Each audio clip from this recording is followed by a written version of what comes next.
My first day as a journalist on the Times-Picayune of New Orleans, when I was about 17 and had a summer job, I went and somebody had a young woman, a young girl had been killed.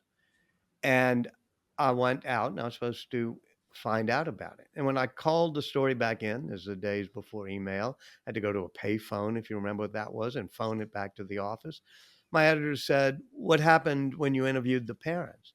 I said, "Well, I didn't go bother the parents." And he said, "Go knock on the door and interview the parents." So I took a deep breath and I did it. And I learned my first lesson, which is people like to talk, and they like to talk about themselves and what happened. And they especially like to talk if you like to listen. If you're not trying to guide the talk, you're not trying to explain things to them. And so I just said, "Tell me about her." And they did. And so ever since then, I realized I can call up anybody and they usually want to talk, especially about themselves, because they usually find themselves very interesting. And if I just listen, they'll keep talking. And if sometimes they don't answer my question, if I don't follow up right away, I just stay there and listen and I'm silent. They got to fill the silence and they talk. Walter, I'm so glad to get to talk to you today. It's my pleasure. Great to be with you, Shane. Let's start at the beginning. You started writing about Ben Franklin and then Einstein and then Steve Jobs and then Da Vinci. What made these lives worth exploring? When I worked at Time Magazine or was growing up, I knew a lot of smart people. And it suddenly occurred to me that smart people are a dime a dozen and they don't usually amount to much. The real key was being creative, to be able, as Steve Jobs would say, to think different and to be innovative. And so I started looking at for what are the clues to creativity and innovation. And whether it's Leonardo da Vinci or Ben Franklin or Steve Jobs, these are people who love to see patterns across nature. They were interested in everything you could possibly know. And by seeing those patterns, they made mental leaps that others didn't do. And so I've never been interested in powerful people necessarily, or poets or soldiers. I've been interested in creative thinkers. What's your method for studying people and telling a story about them? It's pretty simple. It's chronological. You begin at the beginning. And a lot of historians, they don't believe in narrative or chronology. But I grew up in Louisiana and I had a mentor here who said there are two types of people come out of Louisiana, preachers and storytellers. He said, for heaven's sake, be a storyteller. It's the way the Bible does it. You start with a great lead sentence, in the beginning, comma, and you make it a chronological narrative. And so all of my books use that as a guiding principle because that's the way we lead our lives. That's the way we learn things. That's the way we develop our character is step by step, day by day. One of the things that you do that struck me as surprising is that you print everything out at the end of the night and then you review it in the morning. Things look different on paper than they do on the screen. And when you see it on paper in the next morning, you're able to find those sentences or those phrases that don't quite track or that read kind of clunkily. You see where the whole thing is kludgy in parts. And so I love reading something on a screen, then I love reading it on paper, and then I love reading it aloud. Let's explore Steve Jobs for a moment. Jobs' early mentor, Mike Markula, wrote him a memo in 1979 that urged three principles. The first two were empathy and focus, but the third was an awkward word, impute. But you said it became one of Jobs' key doctrines. What does impute mean, and how did it play in? It was definitely an awkward word, but impute means what does something signal when you first see it? What does it imply? And, I remember getting my first iPod, 1,000 songs in my pocket. That's going to be great. And as you open the box, it opens up as almost as if it's a Tiffany jewel box. And there, cradled in it, is this wonderful object of desire, your first iPod. And it kind of imputes things. It doesn't just say, here, cut open the cellophane here. It just has something magical. And even when Steve Jobs did the original Macintosh, he made it so that the boxes that they delivered them in, the boxes that you got your Mac in, had four color. And the people there were saying, wait, that's real expensive to make boxes four color. He said, yes, but we need to impute. We need to impute the fact that this is going to be an object of delight. I think we still underappreciate that. Yeah, I mean, you look at all sorts of junky things in our lives, from our TV remote controls to the packaging on our products to the way perhaps our computer screens now work. You look at, I don't know, Microsoft Teams. It like says it imputes this is going to be a horrible experience. I'm not user friendly with you. So I think that we need to see life through the eyes of Steve Jobs more often and say, what is this signaling to me? How can I make it more user friendly? It's quite a contrast from an efficient, hyper-focused world where profits come before products. But I think one of the keys to Jobs is understanding that products came before profit. He said if you really focus on making profit, you're going to cut corners, you're going to do things, you'll juice up your revenues, you'll cut your costs a little bit, you'll make a profit. But that way is a path to disaster. He said if you focus on making a really insanely good product, the profits are going to follow. Well, your book on Jobs is a biography. So many people use it as a manual to achieve something great. What are some of the lessons that we can learn from Jobs? Well, I say that we biographers don't write how-to books. I didn't write Ben Franklin to say how to be a diplomat or a leader, or a how-to book with Steve Jobs saying how to run a company, or for that matter, Jennifer Doudna, my latest hero of my books. These aren't seven secrets to success or seven easy lessons for how to run a company. In fact, when people would come up to me and they'd say, I used your Steve Jobs book, like Elizabeth Holmes would, the person who invented Theranos or launched Theranos, say, oh, I used your Steve Jobs as a how to book. I'd go, no, no, no. It's not a how to book. Don't try this at home. First of all, there's only one Steve Jobs. There's only one Leonardo da Vinci. You've got to study a whole lot of lives. You've got to figure out what's most comfortable for you and how you manage people, how you deal with people. What are your goals? What are your mission? And that comes not from reading the 12 lessons to this or the 10 secrets to that. It comes from looking at other people, saying what makes them successful, what makes them easy to deal with, what type of attributes do they have that you aren't going to have?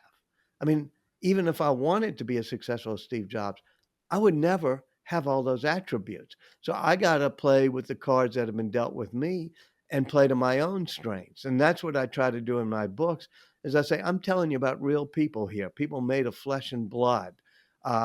If you want to learn the lessons without understanding the people, good luck to you. But that's not the way I teach it.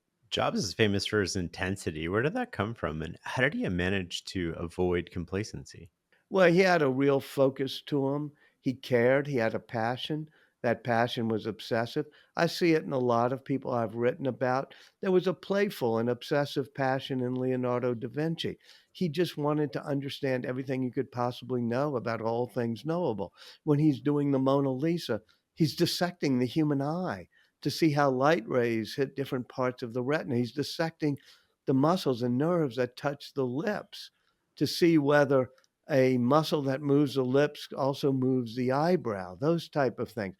These type of people who realize that God is in the details, those are the people who make great advances. And I put Leonardo in that category. I put Ben Franklin, Steve Jobs in that category, Jennifer Doudna, as she's trying to understand the inner workings of molecules and realizes that the structure of a molecule, the structure of a piece of guide RNA, the way it twists and folds determines how it becomes a key to unlock the mysteries of life.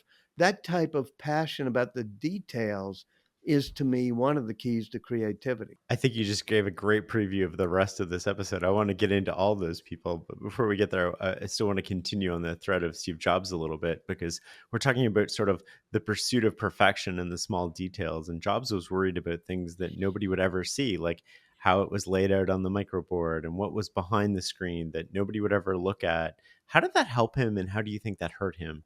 When Steve was young, he and his father built a fence around the backyard in their house in a little town in California. And his father said to the young Steve Jobs, we're going to make the back of the fence just as beautiful as the front of the fence. And Steve said, why? Nobody's ever going to see it. It's facing scrubland. Nobody's ever going to know. And his father said, yes, but you will know. And the lesson Steve Jobs took from that is that if you care about beauty, you care even about the beauty of the parts unseen. And so, Steve, whether it was the circuit board on the original Macintosh or the various types of ways that the chips were lined up, he wanted to make sure that the beauty of the parts unseen showed that you were a real artist. His father said, if you're making a cabinet that and the back of it faces the wall, you still use a good piece of wood facing the wall because that's how you know you're a real artist. So when Steve Jobs and his small team did the original Macintosh, the case was sealed. You couldn't open it up. You couldn't see the circuit board. And yet he decided to make it beautiful. And he asked the 30 engineers on the team to sign their names onto a whiteboard that they engraved on the inside of the case where nobody would ever see it. Nobody would ever know. But their signatures were on the inside of the case. That made them into real artists. There's something very poetic about that. What moments did you have where you were like, wow, I had no idea when you were researching Steve? Oh, I think that the details of design, I remember walking around the design studio with him and Johnny Ive, and they were working on electrical plugs for European outlets. And there were about 7 different um, proposals or shapes or, prototypes that they could use. And Steve was fondling each one, talking about the chamfers, which is the way piece curves, and talking about how it would feel in your hand, how it would delight people. Now, I must admit, if you ask me about my Mac and how it plugs in, I don't know that I even know what the plug that plugs into the wall exactly how it's curved, exactly how it's shaped. But when after Steve did that, I realized that you have to really care and be passionate about the beauty of design and that the design includes the hidden things. The design includes the small things. It includes the details. And so I've always tried to be a little bit more aware of why, say, a plug for one piece of equipment is so much cooler than a plug for another piece, and what that says about the people who made that product. Was there anything you felt you needed to censor or you felt conflicted about writing about? Yeah, my wife read the book, and I read a lot of the book to Steve. And there were things when Steve was in his last year or so, where at times he would be angry, he was sick. And so I took out things. I used a calibration in a way, which is how important is this for the reader to know, and how hurtful might it be to somebody else in the book. For example, if he said something bad about one of his friends or somebody I knew he loved, I'd say, okay, is that something that really furthers the goal of the book? And is that somebody who'll give a lot of pain, something that'll give a lot of pain to somebody who's friends with or very close to Steve Jobs? And so maybe I was at that stage in my career where you don't want to put in everything that could be explosive or be a headline or be clickbait because you're trying to do what's good for history and good for the reader and also not do it in a way that causes unnecessary pain to people. And so, yes, I tried to smooth over some things, especially near the end of the book. Steve believed that even though we live in a virtual world, that physical spaces were the secret hiding in plain sight for creativity. I believe he wrote, creativity comes from spontaneous meetings, from random discussions. You run into someone, you ask what they're doing, and you say, wow, and soon you're cooking up all sorts of ideas. What do you think would be his take on remote work today? I think that if you look at the coronavirus lockdowns and the way we were all sent to our room for a while, we can understand what works well virtually, as many things do, including a lot of unnecessary meetings work better virtually. Um, but we also know the importance of face to face interactions, actually seeing people, especially when it's teamwork. You can do teamwork, like in my book, The Code Breaker. They're able to work on 3 continents in different countries and help figure out CRISPR, a gene editing tool. But when they started off the project, it really helped to be there physically, to be there in person, to be kicking around ideas in a lab over dinner at a restaurant. And likewise, whether it was Steve Jobs who designed the Pixar headquarters to make sure everybody had to walk through the atrium and bump into people and exchange ideas, to the Apple headquarters, to all of our places, physical places tend to have serendipity to them. They tend to be unscheduled encounters. They tend to be things where you can actually gauge somebody's interests and emotions perhaps better. And we look at places throughout history that have been cradles of creativity. And that's sometimes what my books are about. Why was it that in the 1470s, when Leonardo da Vinci goes to Florence, it's a mix of people from all over the trading world, from the Arab world with the fall of the Ottoman Empire, from all over Europe because of the strength of the Florence currency. They're all there in Florence. That becomes a cradle of creativity.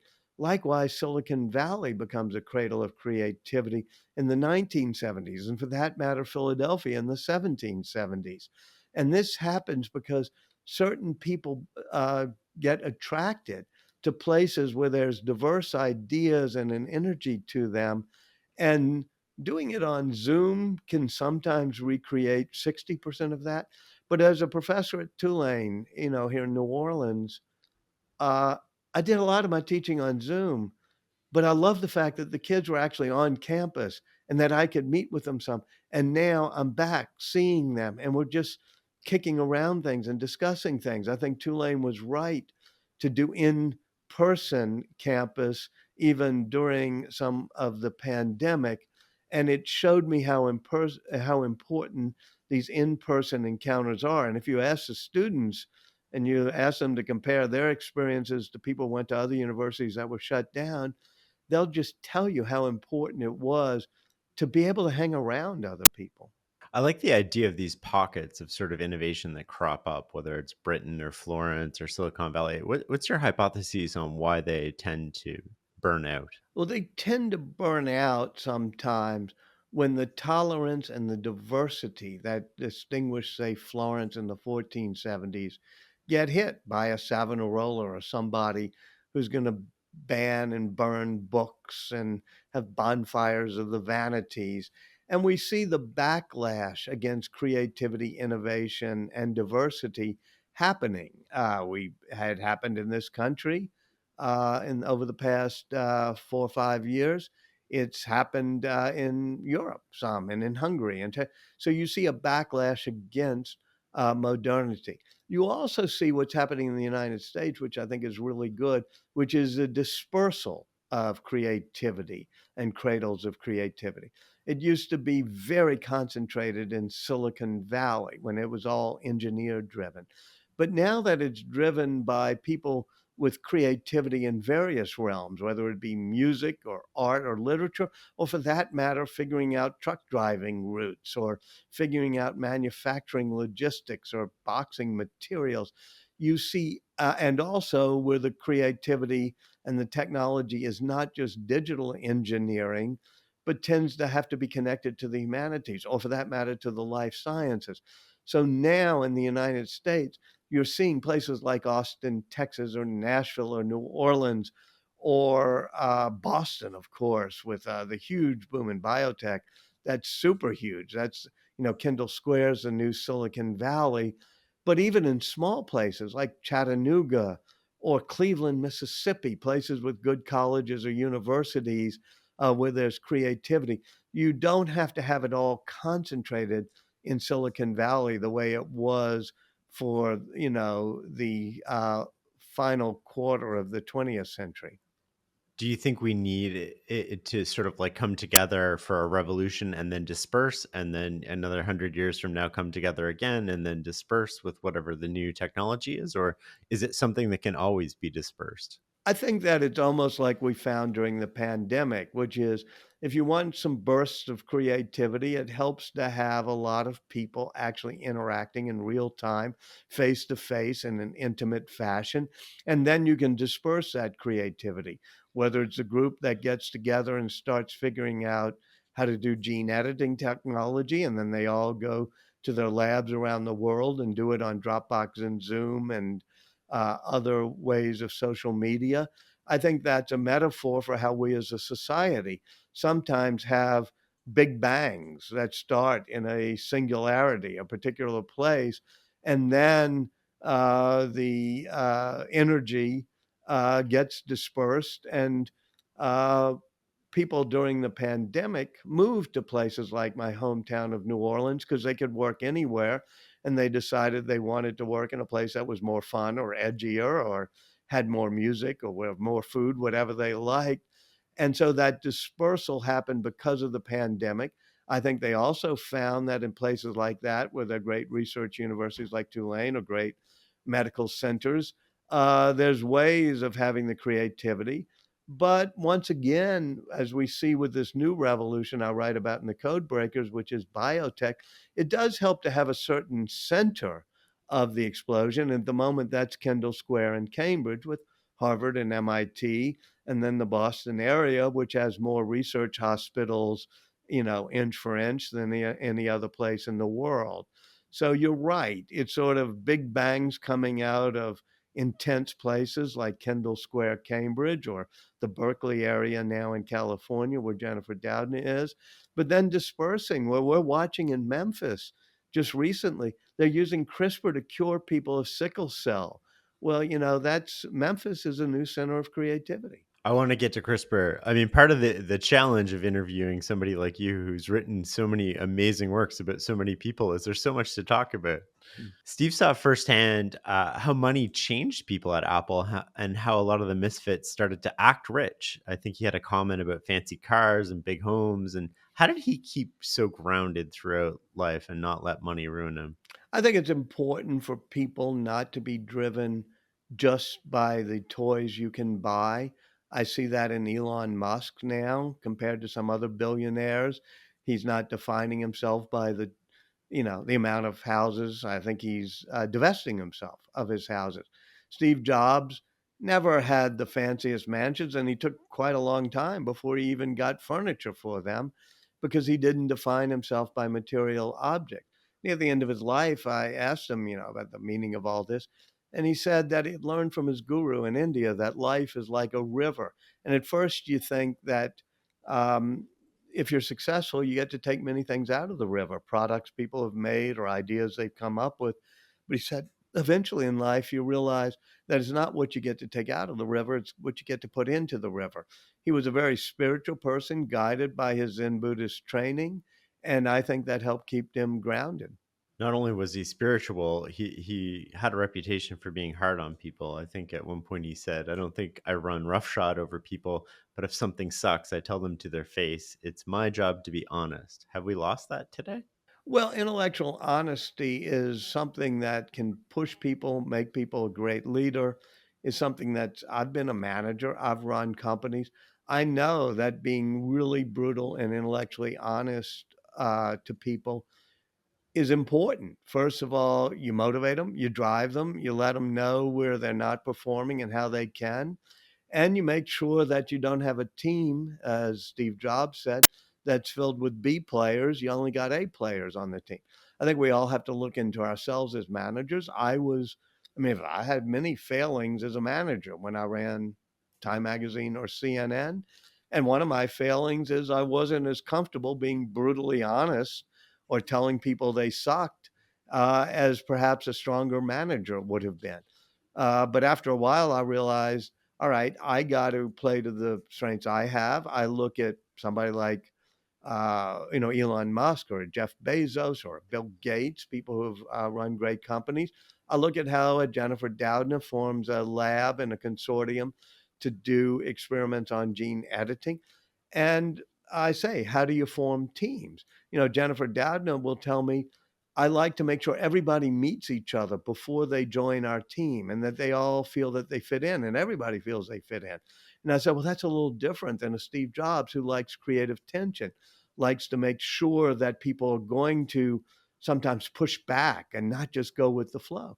And she said, yeah, everybody's got their style, but my style is I like collegiality and collaboration. You can look at Ben Franklin. You know, he's somebody who was good at forging collaboration and cooperation, pushing compromise, smoothing over differences.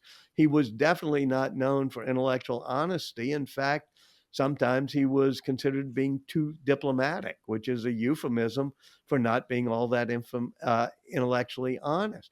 But in building a team like our founders, you needed passionate people like John and Sam Adams. You needed people of high rectitude like Washington and smart people like Jefferson and Madison. But you also needed somebody who could be the glue and who held people together. So sometimes pushing people through intellectual honesty and brutality is important if you're going to create the most insanely great phone or iPod. But also sometimes being the person who glues people together and gets them to work in harmony, that's a talent you need. So I write about those different talents, whether it's Ben Franklin pulling together the founders, Jennifer Doudna pulling together a consortium of scientists to fight COVID, or Steve Jobs creating the awesome team he created at Apple. Let's come back to CNN for a second. What happened there, and what are some of the lessons that you drew from that? Well, I think that technology happened. It used to be in the 80s and 90s when I was working at Time Magazine and then at CNN. There were two or three news magazines and two or three great national newspapers and two or three television networks and two or three cable networks. And you just had to get a broad audience and you had to have reliable information so that advertisers would want to put their product in the midst of the information you were giving. And so, if especially at Time Magazine, but then at CNN when I was first there, Fox and MSNBC hadn't quite risen yet. And so our goal was to have a broad spectrum of viewers, left and right and center, non ideological. We did stories on everything from science to arts to music to climate, whatever it may be. And so we weren't aiming to get a strong, hardcore ideological niche. When you have 500 channels to choose from and 500 podcasts to pick from and 500 places on the talk radio dial and 500 feeds you could follow on social media, then it's not about getting a broad audience. It's about getting a passionate audience who's going to stick with you. That was a formula Fox used. They didn't necessarily have more overall viewers, but their viewers were more passionate, spent more time with them. Their ratings became higher. So it became a formula, which is that you went after not just engaging your audience on social media or on cable TV or on radio or podcast, but sometimes enraging your audience because an enraged audience is going to be more passionate. It'll share things. It'll make things go viral.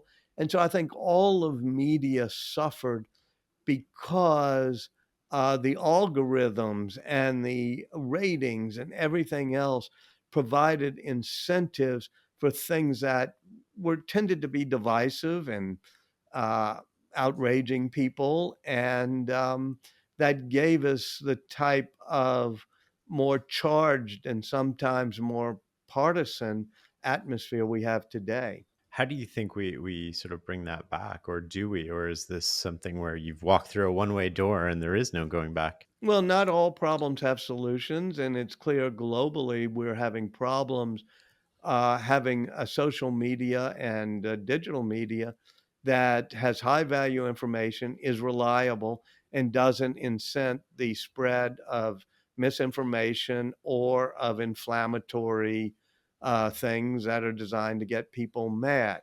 I think there are probably certain ways to try to put some of the genie back into the bottle.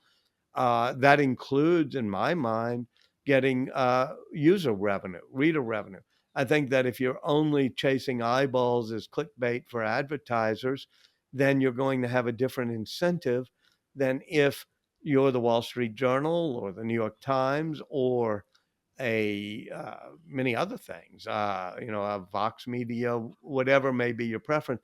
And people are either having to subscribe to you like they do for many on Substack, or what I hope we'll see in the future is a way to pay for content where you don't have to subscribe for an entire year, say, to the Boston Globe because you're interested in the Red Sox and you want one particular story, but you can pay per article. I think that will give an incentive to people to produce content that is high value, because if it ain't high value, people aren't going to pay for it.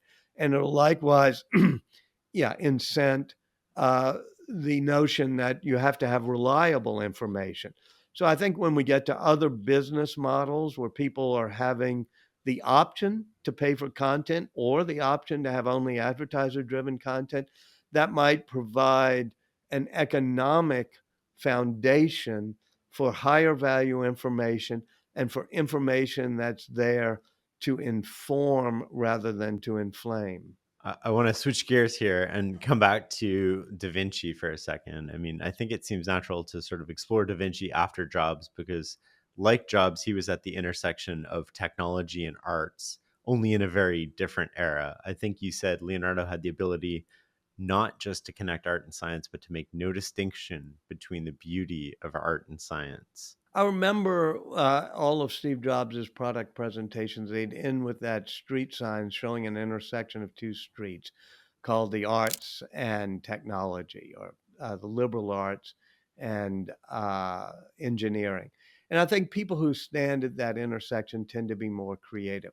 Obviously, in history, the person who both symbolizes it but practices it is Leonardo da Vinci. His Vitruvian Man, that naked guy doing jumping jacks in the circle and the square, that is an icon and a symbol and an intentional drawing of Leonardo's to show the intersection of us humans with the humanities, with the sciences, and with spirituality, how we're standing in the cosmos and on the earth, in a drawing of perfect scientific accuracy and mathematical interest, squaring the circle, among other things, which is a great old mathematical problem.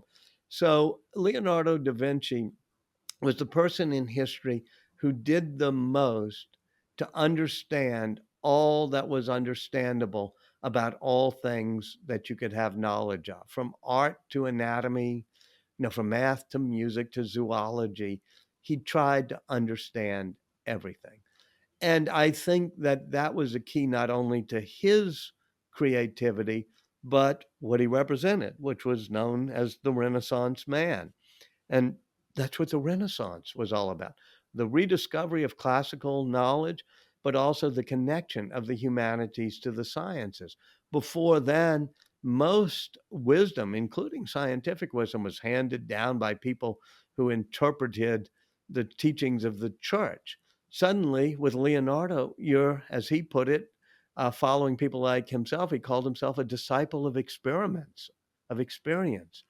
He really cared to have a fact based empirical approach to knowledge.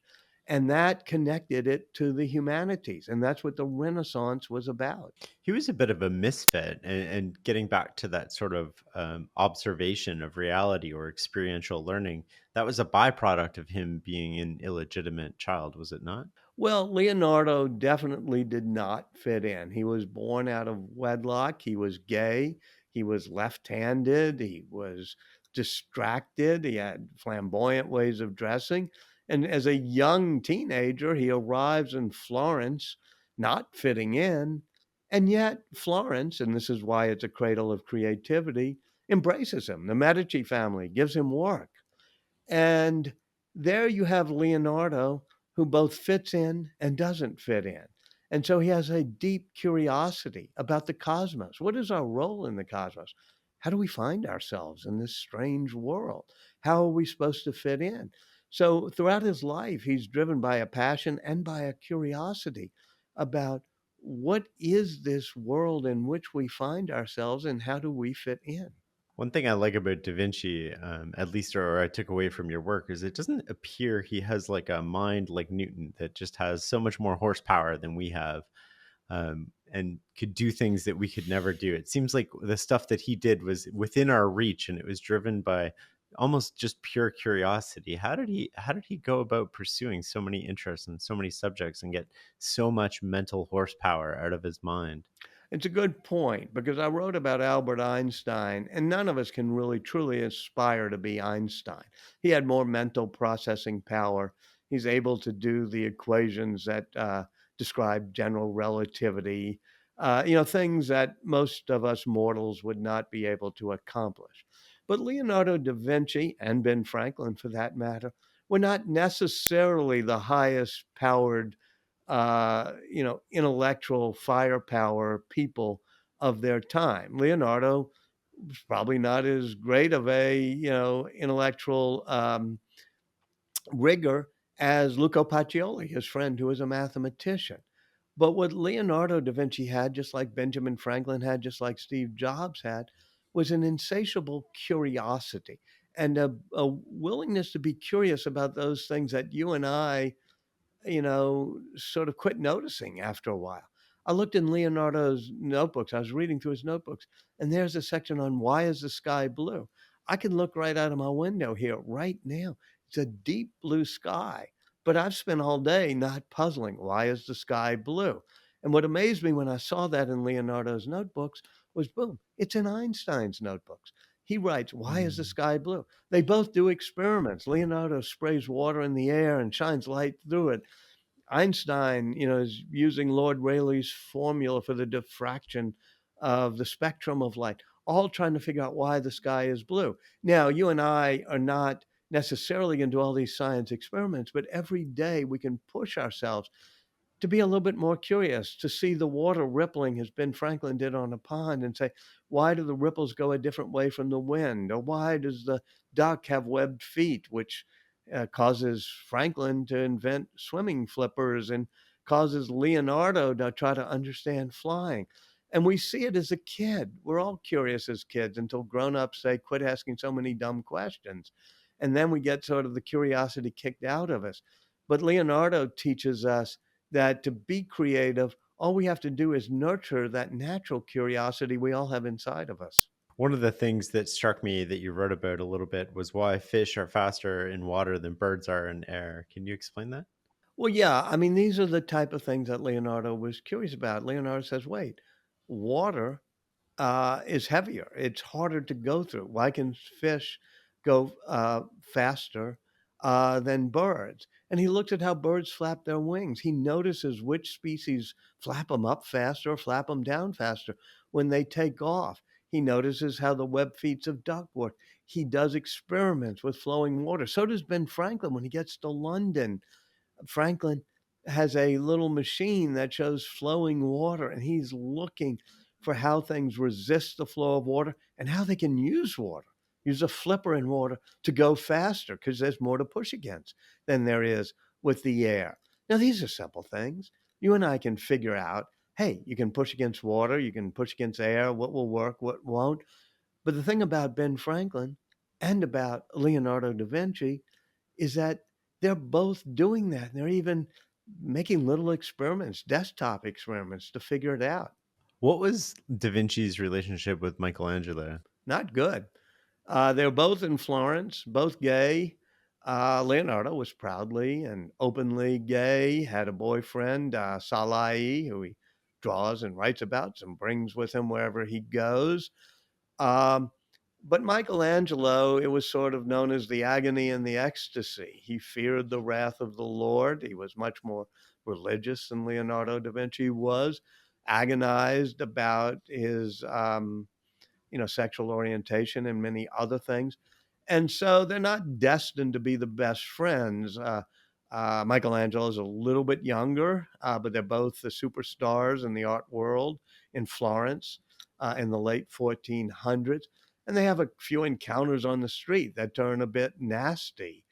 But partly, I just think it was a difference in personality. Leonardo loved people. He was very gregarious. He always had scientists and artists and apprentices and students and musicians and historians and writers around him. And Michelangelo was very much of a loner. And I guess that's why I was attracted a bit more to Leonardo da Vinci. I tend to think, as we talked about earlier in the podcast, that having people around you stimulates your creativity. And so they pushed each other to go. to go beyond where they would have gone on their own. I think at one point they both quit the same commission, didn't they? They were both hired as rivals and Right. They were great competitors, and the elders of Florence made use of that by commissioning them to do works on opposite sides of the town of the big hall, the big room in the town hall building. And Leonardo was going to do a Battle of Anghiari painting, and Michelangelo was doing another battle painting, and there they were, almost as if it were, a Shark Tank or some, bake off, and they each become somewhat unnerved. Leonardo's drawings are just spectacular, with horses having their faces contorted in rage and everything else. Michelangelo has a lot of nude people bathing. I mean, they're both very intense drawings, but they both quit before they finish. It's almost as if the competition drove them forward, but after a while, the competition became too intense. Michelangelo leaves to go to Rome and ends up painting the ceiling of the Sistine Chapel. Leonardo ends up going to Milan, and among other things, painting the Last Supper. So they each remain rather productive, but they forego that commission in Florence. that's a really interesting point. One of the things that struck me about Da Vinci and painting was that he only finished 12 paintings. And to what extent was perfect sort of the enemy of good with him? Totally. I mean, he was very much a perfectionist, something that he shared with Steve Jobs, who would hold up shipping the original Macintosh because the circuit board inside was not beautiful enough. And so that perfection really hurt him. But Steve Jobs finally realized, they had a sign made for him when he came back to Apple after his exile. And he had talked about what real artists do. They put up a sign saying, "Real artists ship," which means you get the product out the door. Leonardo never had that sign on his studio door. All of his great paintings took a long time. Even when he finished them, he never really delivered them. The Mona Lisa was a commission of a merchant in Florence for a picture of his wife. Leonardo keeps that painting as he goes to Milan, keeps the painting as he goes to Rome, keeps the painting until it's by his deathbed when he's in France. And he keeps thinking there's more and more brushstrokes I can put on it to make it more perfect, to make the eyes follow you, to make the smile more mysterious. So even though that is pretty much a finished painting, it still wasn't shipped to the original person with the commission. And so many times, whether it's the Adoration of the Magi or Jerome in the Wilderness, or for that matter, the Battle of Anghiari in the Florence town hall, we have half of what Leonardo did. We have the drawings, we have the sketches, we have an unfinished painting. But sometimes the conception was more important to him than the execution. And when the execution became hard or became something he didn't feel that he could hit out of the park, he just left it at the conceptual stage. That's really interesting. And it's my understanding the Mona Lisa wasn't ever famous during his day. It became famous when it was stolen from the Louvre. Is that correct? No, first of all, it was a grand painting, even in his time. And even Okay. by its bed in Paris, not in Paris, in France. He's, in a chateau in France where the king has brought him to France and become his patron. Cardinal comes by from Italy and admires the painting and writes about it.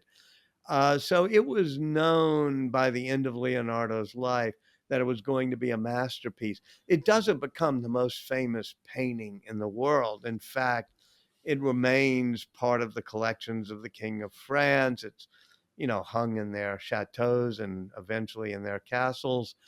So it doesn't reach the stature that it now is. I think you could say it's the most famous painting ever done.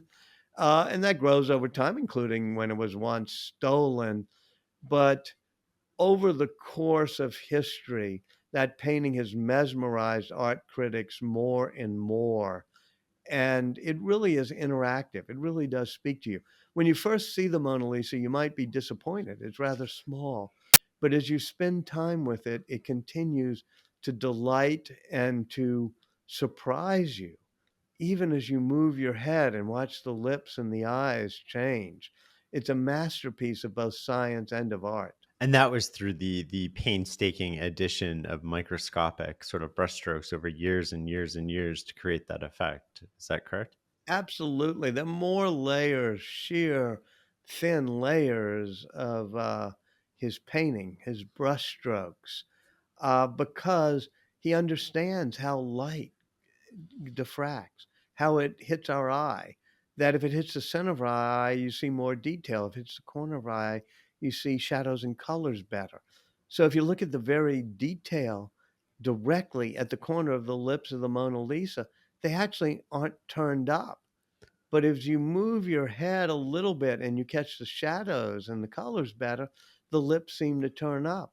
So it becomes an interactive smile, all because of the scientific brilliance of Leonardo da Vinci, as well as his passion for perfecting the Mona Lisa. That's so cool. What was the thing that surprised you the most about Da Vinci through your study of him? I think that he wanted to know everything and that he starts off wanting to understand things, including science, in furtherance of his art, like he's dissecting neck muscles in order to do St. Jerome in the wilderness, or he's studying the math of perspective in order to get the adoration of the Magi correct.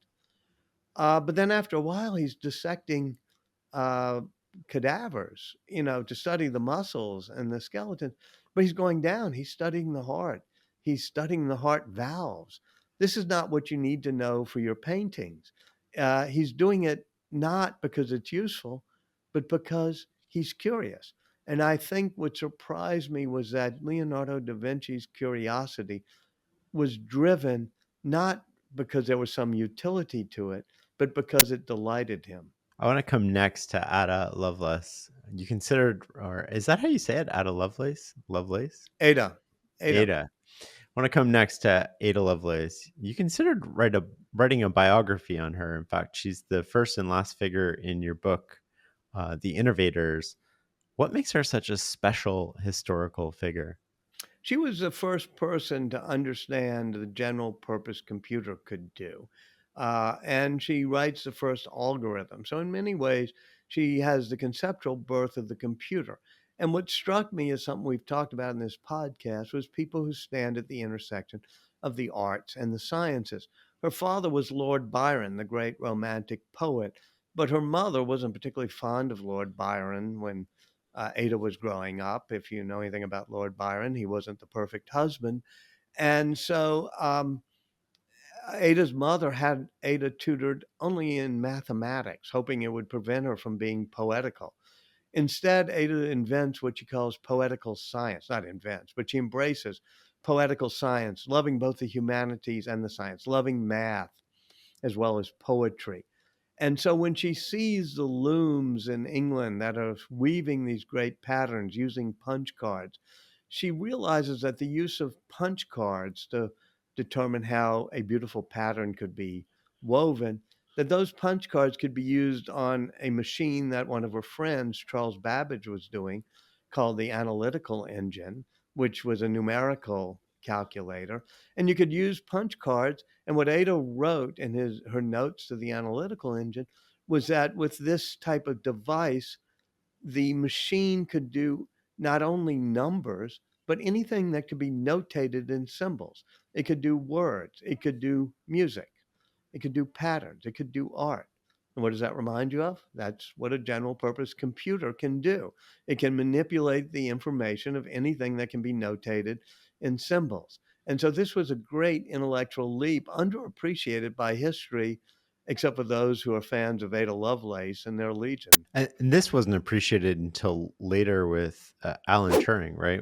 Or was she appreciated in her time, or was it her Lady Well, she was a very Lovelace's interest? complex figure in her time and probably a good full length biography, but it's somewhat tragic. She became addicted to drugs, addicted to gambling, gambled away the family jewels, had a painful life with opium, trying to kill the pain.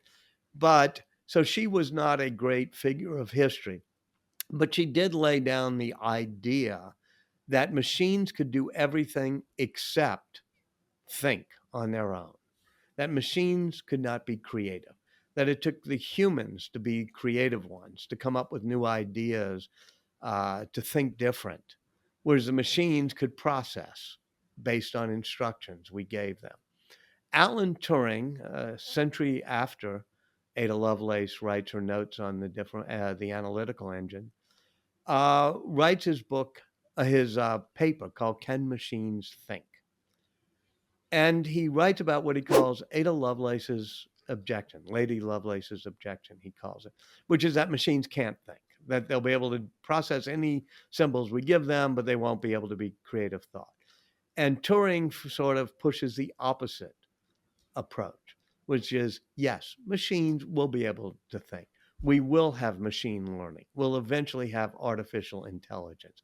That's still a debate going on today, whether it's Elon Musk or Bill Gates or many other people. They debate whether machines will ever be able to think creatively like the human mind will. I don't have an answer, but I do love, in my book, The Innovators, is about exploring the Ada Lovelace school, which includes Ada Lovelace, but Doug Engelbart and Alan Kay and JCR Licklider, and culminates with Steve Jobs, the people who believe that advances will come from human computer connections, human computer interfaces, like the graphical interfaces on our computer that make us closer to our machines. And then the other school being the Alan Turing school that goes all the way through people, including Bill Gates, who think that machines will be able to acquire an artificial intelligence that will surpass humans and perhaps leave humans behind. So, if we zoom out a little bit, what are some of the lessons that we can observe that are common across these subjects that are innovators that we can apply at work or in our day to day life? Have a broad vision, be curious about everything. I had the great good fortune of growing up at Time magazine, which was one of the last of the general interest magazines. And it meant that one week I'd be writing the medical section. The next week I'd be writing the music section. I'd be writing foreign affairs one week and business the next week, and maybe politics the following week, and who knows, anatomy the next week. So I got to be interested in many things. And to me, that helped me see patterns that happen across creation. Those are the lessons of my great innovators. Nowadays, we tend to be more siloed, whether you're at a university and you specialize in a silo, or for that matter, you're a media thing and you're not a general interest magazine. There's not a market that much for general interest magazines. So you become a podcast with a particular focus. So I think my lesson is be curious about everything. Don't specialize too soon, be able to go deep on a few subjects, but make sure you can also go wide. I think that's a really good lesson. I just want to challenge a little bit about what you said about writing about multiple different subjects. So, how does that affect your ability to write about them and understand them? If you're just sort of like switching context week to week to week, how do you develop a deep fluency in the subject you're writing about? Sal Khan, who does Khan Academy, has a great phrase, which is you can learn anything. And the hardest for me was learning the math of general relativity. I had to study tensor calculus. I'm still no great expert at it. But if you put your mind to it, you can learn anything.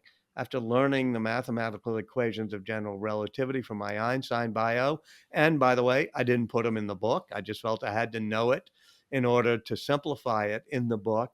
I figured, okay, I can easily learn what RNA does as a messenger inside a human cell when it comes to a coronavirus vaccine. That wasn't quite as hard as the math of general relativity. So I do think if you put your mind to it, you can pretty much be familiar with many different fields. Secondly, I do think that there's a value to the person who's not the expert, especially when it comes to science and technology. Most scientists, and I love them, aren't great at popularizing and explaining what they do. Some are. Brian Greene is, Carl Sagan was, Neil deGrasse Tyson is. But generally, scientists, they're part of a priesthood and they talk in a type of jargon, and it's hard for them to explain the beauty of what they're working on. So I think there's room for people like myself who are just passionately curious and will take the time, sometimes a year or so, to drill deep into a subject, but then we'll try to write about it for the layperson, for the person who's not an expert, for the person whose last biology course was in high school. When you worked out Einstein's theories, were you using his papers or modern sort of explanations to help you understand them? Well, certainly I started with some modern explanations, especially when it comes to general relativity and special relativity. The really cool thing about special relativity, which was his first one done in 1905, which is basically the speed of light is constant and you can't surpass the speed of light, eventually leads him to his equation that becomes equal mc squared. Special relativity is not the harder one. General relativity is. And especially on special relativity, you can actually read the paper you want. If I were a college physics professor, instead of assigning books about relativity, I'd say, read that 1905 paper. It only has one footnote to it, and it's gloriously written. Uh, and so, yes, I try to go back to the original. Now, having said that, I've read four of the original lectures he gave on general relativity, and those were very helpful. But when I read the actual papers that he submitted, and I think the end of 1914 on general relativity, those were beyond my pay grade. I had to read secondary sources to have them explained to me. How important is it? You're a writer, you're a professor. How important is it that we go to the source when we can and don't get it through the secondary, third, fourth order sources? Well, that's why when I did Leonardo da Vinci, we're so blessed. We have more than 7,000 pages of his notebooks. I mean, paper's a great technology for the storage and retrieval of information. It has a battery life that's almost infinite. It operating system never goes out. So I can go around the world and look at Leonardo's notebooks and not only sort of read in a secondhand way what information he had in it, but see the doodles in the margins, the way he drew little designs, to see how his mind leaped on the page from, sketching out possible faces for the Last Supper to figuring out how to square the circle using triangles and circles and rectangles. So I like seeing his mind leap around on the page. Same with Ben Franklin. I went up to Yale and the box after boxes of papers.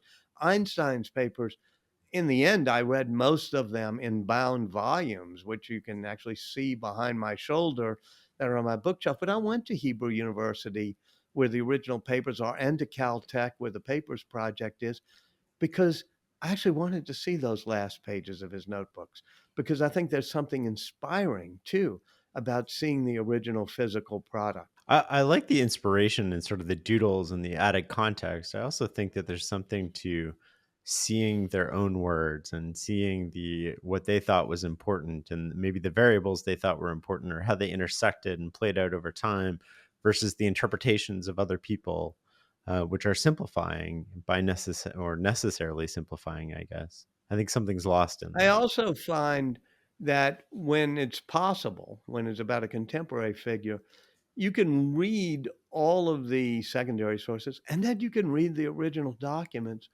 but then you have to do the third part of the triangulation. You have to talk to people. So if I read the books about Steve Jobs, that'd be fine. If I read some of the memos he wrote, but then I have to say, why did he write that email? Or what was that memo really designed to do? And then you get the interviews. And so I'm not, as a historian, the best at archival uh, diving. Bob Caro, David McCullough, Yeah. they're wizards when they come to archives. And as a journalist, I may not be the best interview. Bob Woodward could probably outrun me on any day of the week, but I think I'm pretty good at the intersection of being able to do a whole lot of interviews and getting people to talk to me, but also going really deep into the archives and studying the written record. And so I like to combine the two, and that's part of my journalist training. Let's explore that a little bit about the interviews. How do you extract information from other people? Like, what is there a tip or trick or process or anything you've learned that's really effective at getting the best information from other people? My first day as a journalist on the Times-Picayune of New Orleans, when I was about 17 and had a summer job, I went and somebody had a young woman, a young girl had been killed. And I went out and I was supposed to find out about it. And when I called the story back in, as the days before email, I had to go to a pay phone, if you remember what that was, and phone it back to the office. My editor said, "What happened when you interviewed the parents?" I said, "Well, I didn't go bother the parents." And he said, "Go knock on the door and interview the parents." So I took a deep breath and I did it. And I learned my first lesson, which is people like to talk, and they like to talk about themselves and what happened. And they especially like to talk if you like to listen. If you're not trying to guide the talk, you're not trying to explain things to them. And so I just said, "Tell me about her." And they did. And so ever since then, I realized I can call up anybody. And they usually want to talk, especially about themselves, because they usually find themselves very interesting. And if I just listen, they'll keep talking. And if sometimes they don't answer my question, if I don't follow up right away, I just stay there and listen and I'm silent. They got to fill the silence, and they talk. Let's come to CRISPR and gene editing. What is CRISPR and what is gene editing? Well, CRISPR is just a pretty simple tool that we can reprogram to cut our own DNA. If we decide that there's a sequence in our DNA we don't like a sequence that causes sickle cell in our blood or causes us to be short, or maybe someday sequences that predispose us to be depressed or whatever. CRISPR is a tool where you can edit them out. And it's a tool that Jennifer Doudna and her colleagues won the Nobel Prize for this past year, inventing. And what they did was they adapted something that bacteria have been using for 1 billion years.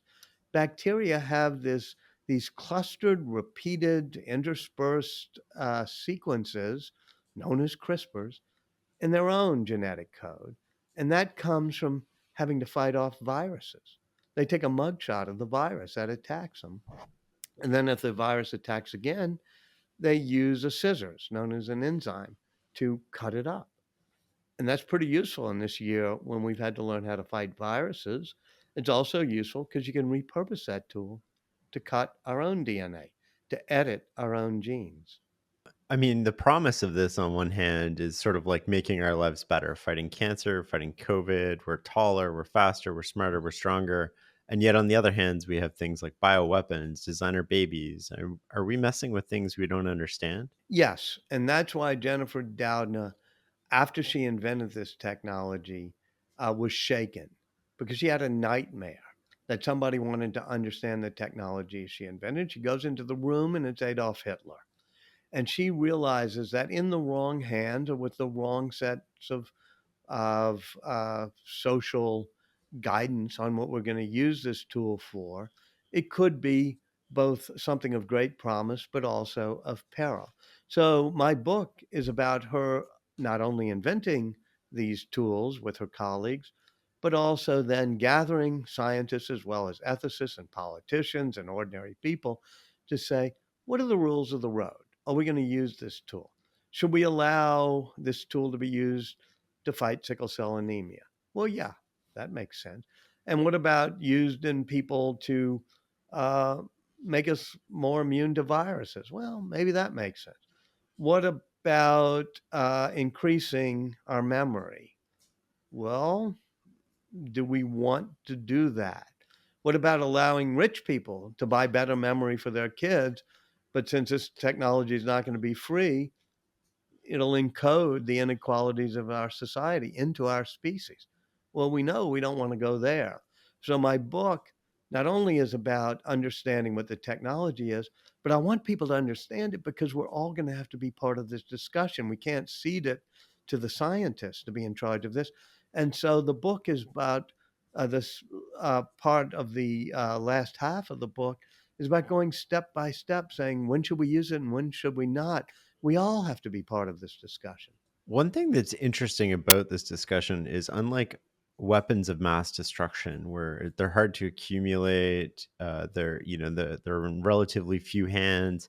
It seems like biohackers have or could develop this in their basement, and Well, there's I edited genes in Jennifer Doudna's lab. Motto of my old school I went to in New Orleans was we learn to do by doing. And so I did it. And that kind of frightened me because I was able to edit human cells. Now, don't worry, we flushed them down the drain with chlorine, and the cells I edited are not now part of our planet. But yeah, they're biohackers. One really funny, interesting, delightful, and slightly controversial guy in my book, Josiah Zahner, runs a store called The Odin, and you can go online and get CRISPR and use CRISPR maybe to regulate the myostatin so you'll have bigger muscles, things like that. So, yes, this is not like an atom bomb, which can't be built in a basement.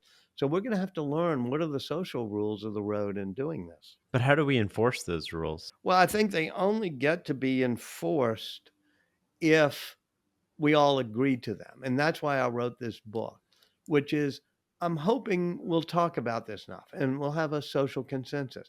People say, well, that's hard to have. But yeah, we do that all the time.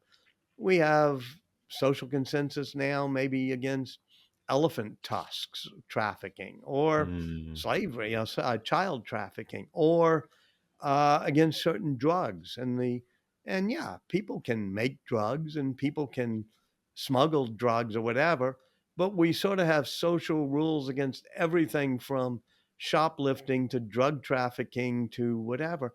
And that's how society tends to regulate these things. Now with CRISPR, it's not like you have to stop it totally. I mean, one atom bomb and you can be toast. But, if we can prevent CRISPR from becoming, a regular commonplace thing on places we don't want to have it, like, certain things we decide we don't want to use CRISPR for.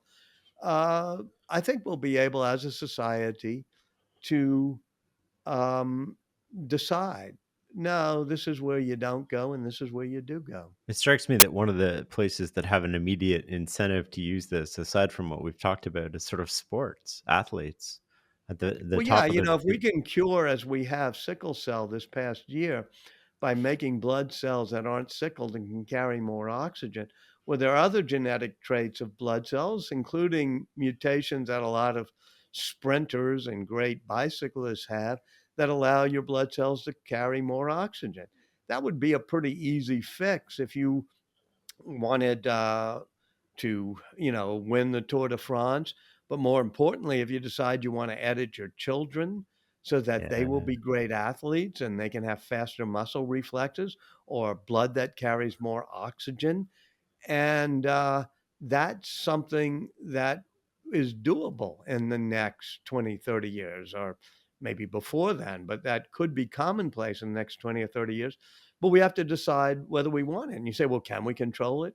Well, it's like doping. I mean, even now, there's questions about doping in various sports.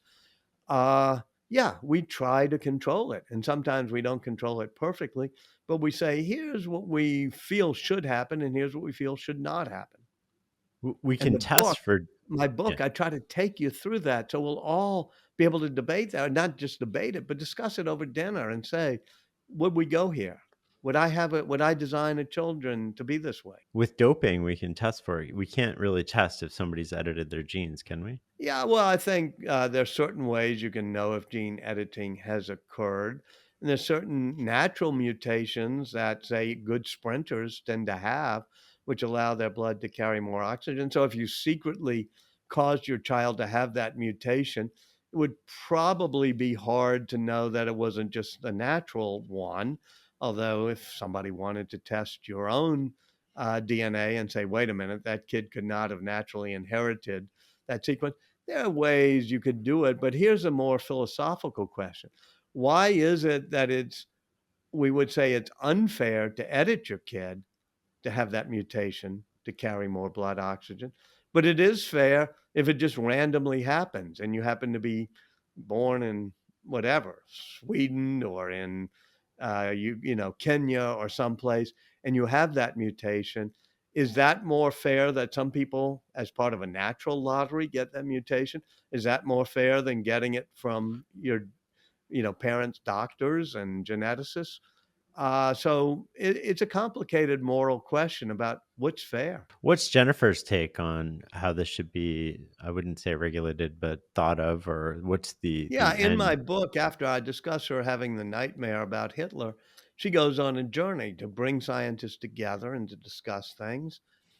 And when they do, she's initially against the use of CRISPR, especially to make inheritable edits called the germline, be able to edit sperm and egg cells and early stage embryos so that the edits will affect all the cells of the newborn child and will be inherited by all future generations. Says that's where you should draw the line. But at a certain point, she became more and more open, and certainly COVID helped open our minds to maybe the fact that one Chinese doctor already edited the embryos of babies to give them inheritable edits to not have the receptor for HIV, the virus that causes AIDS. So maybe COVID opens our minds a bit and says, well, maybe we should edit the species to have fewer viral receptors if we can do it safely without unintended consequences. So Jennifer Doudna's thinking evolves, as does mine, as we go through COVID, but it also evolves every day now. I mean, I'm heartbroken. I'm looking at my cell phone right here. I could pull one up for you, which is the emails I get every morning of people who've read the book and they say, my child has, Angelman syndrome. My child has cystic fibrosis. My child, here's a picture of him. He's 4 years old, but he can't go to the bathroom by himself. And they say he's going to die in 3 years. Or here's my granddaughter. And they say she has another, 5 years to live because she's got this genetic uh, condition.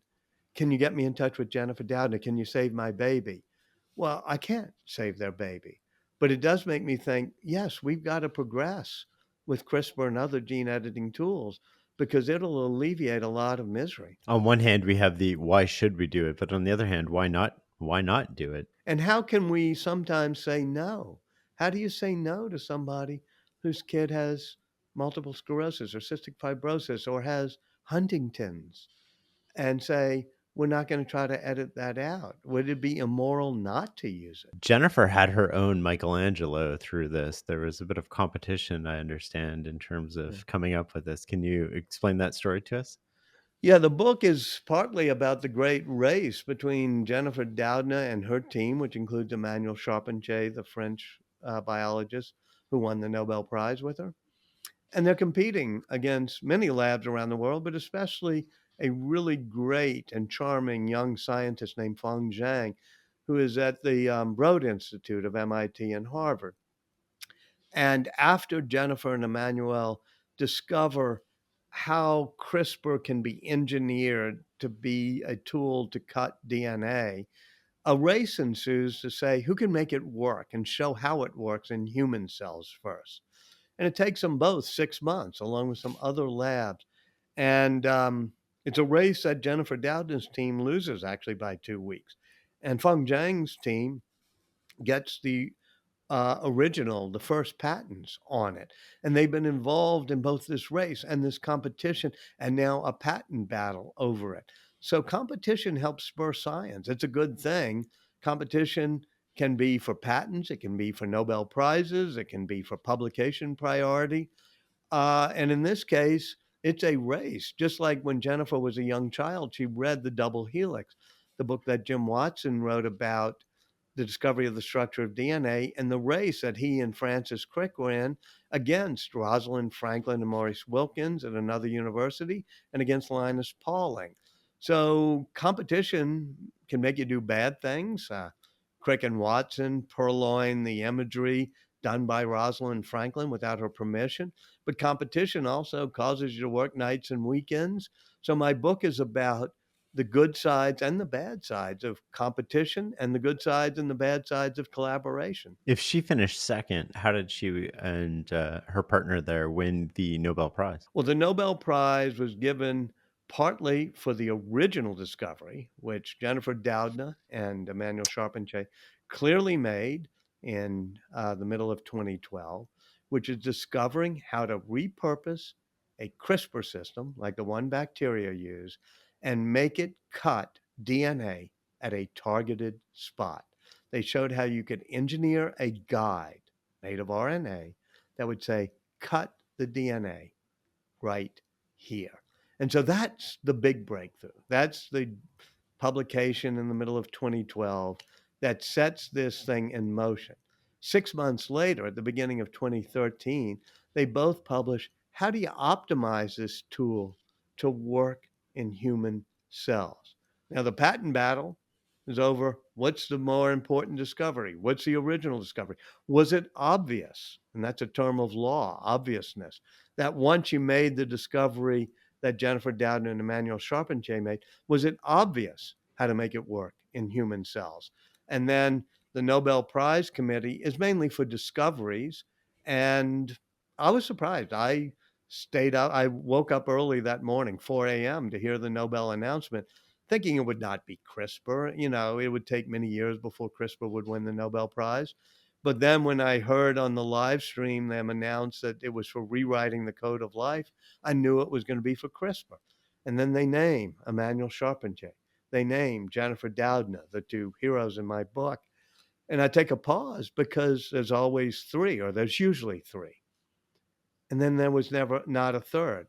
So I was a little surprised. I thought Fong Zhang would have been the third, but I'm not a member of the Swedish Academy. Did you get to talk to Fan Zhang? Oh, I spent much time in Fong Zhang's lab. A wonderful guy, born in China but raised in Iowa with that corn-fed cheeriness and openness and graciousness that comes from having immigrated to, I'd say, a small town, but it was, I think, Cedar Rapids and then Des Moines, which are actually big towns, but had that sort of small town hospitality that America has or used to have to immigrants like that.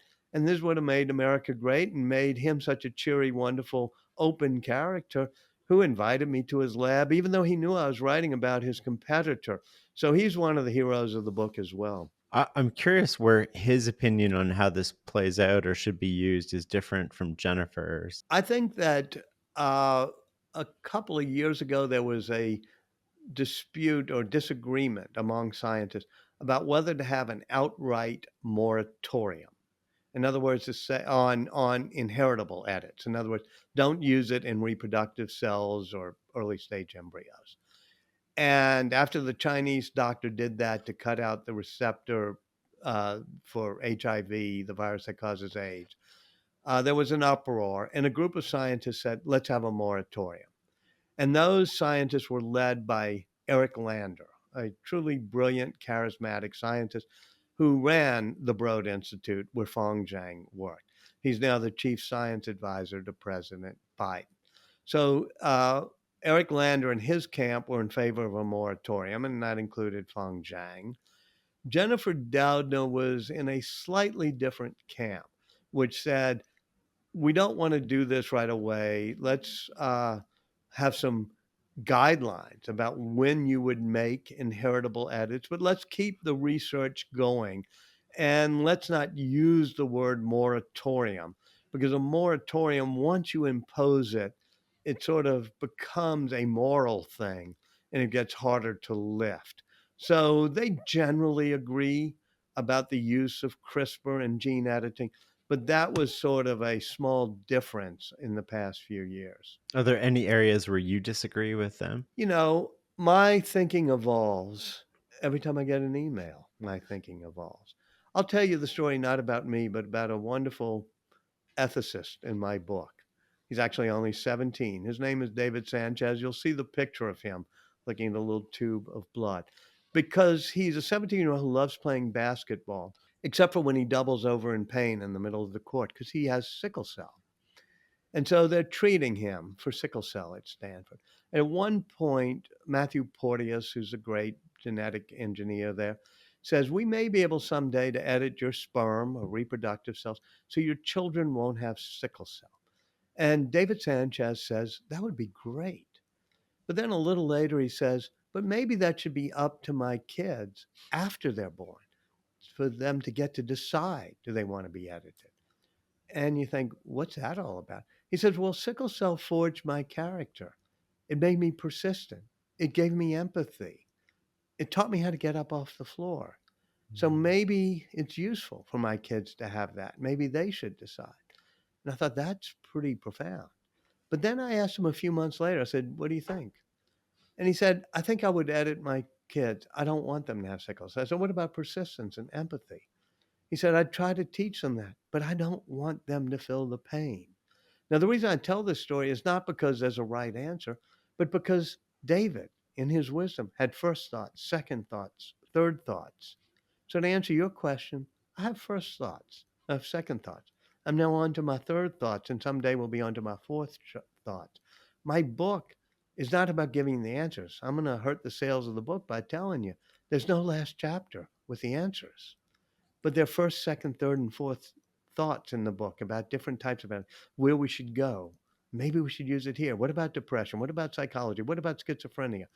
What about sickle cell? What about better athletic abilities? And I want the reader to be like me, to go hand in hand with me and Jennifer Doudna and David Sanchez, having first thoughts, second thoughts, third thoughts, because it's a slippery slope. But slippery slopes are a little bit safer if you do it hand in hand, step by step. And that's what this book is about. So thank you. I like that. One thing that strikes me about this technology is that if there is an advantage to be gained from editing genes, not only do we need sort of a national standard, but a worldwide standard, but it also pays to defect from that worldwide standard if there is an advantage to be gained if you're a nation. This could be a chance to fast forward your progress, to compete on a world level in athletics or in brain power. How do you think about the prisoner's dilemma sort of aspect on this? Well, I think that's why, even as we speak, there's a summit meeting with the Russians, and the Russians have pushed ahead on CRISPR. Putin says we can build better soldiers that way. It's why I think that even though the places we're going to be competing with Russia, and this happened at the China summit in Alaska a couple of months ago, we put on the table biotechnology, gene engineering, and gene editing as something where we have to have some common international understandings. And maybe we'll be able to get there, or maybe we won't. We were able to get there with nuclear technology. We've been able to get there to some extent with cyber technology, and this is what we're going to have to push for. It's really interesting. And final question, thank you so much for your time. How do you want your work to be remembered? There are people in the arena. I started early on with a book with a friend called The Wise Men about the people who created American foreign policy right after World War II. And, there are people like Einstein and Da Vinci and Steve Jobs and now Jennifer Doudna. Those are the people who do things. They see the world differently. They push the human race forward. I know that I'm not one of those people, but I have a small role to play, which is I tell their stories. And I think being able to inspire people with their stories, it may not make me, certainly doesn't make me a Leonardo da Vinci or Steve Jobs or Ben Franklin, but there's a role for some of us, as I said, growing up in Louisiana, being told, don't be a preacher, be a storyteller. And then if we can tell the stories, we can inspire the next generation. When she was in middle school, Jennifer Doudna came home one day and found on her bed the book, The Double Helix by James Watson, that I mentioned earlier. And she read it and she saw Rosalind Franklin, this biochemist, in it. And she said, "Oh, I didn't know women could become scientists." And she was inspired by Rosalind Franklin, but also by Watson and Crick and others to say, "I want to become a scientist." And so she had been thinking, "I'm going to study French." But no, she decides she's going to become a chemist. She got inspired. I hope that someday my books are left on the bed of people's daughters and sons and nieces and nephews. And maybe they're inspired to be a Steve Jobs, to be a Jennifer Doudna, to be a Ben Franklin, even to be a Leonardo da Vinci. And we can help people understand how innovation happens, how creativity happens, how building great teams happen, if we can be inspired by the people who are successful in doing it. That's Thanks for beautiful. having me. Thank you.